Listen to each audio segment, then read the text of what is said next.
جیسے اللہ تبارک و تعالیٰ نے خود قرآن کریم میں کئی سارے مقامات پر ارشاد فرمایا،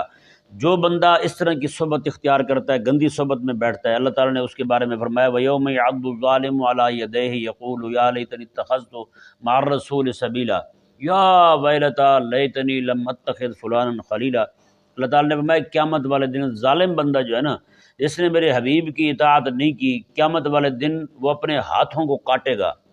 یہ چک مارنا نہیں ہوتا، ہماری زبان میں کہتے ہیں، میں کہ اپنے ہاتھوں کو کاٹے گا وہ۔ یوم یعض الظالم علی یدیہ یقول یا لیتنی اتخذت مع الرسول سبیلا، وہ کہے گا ہائے کاش کہ میں رسول اللہ علیہ السلام کی پیروی کر لیتا، آقا علیہ السلام کی غلامی میں آ جاتا میں آقا علیہ السلام نے اس وقت جو ہے نا یہ روئے گا، چلائے گا، چیخے گا اس وقت بندہ یہ۔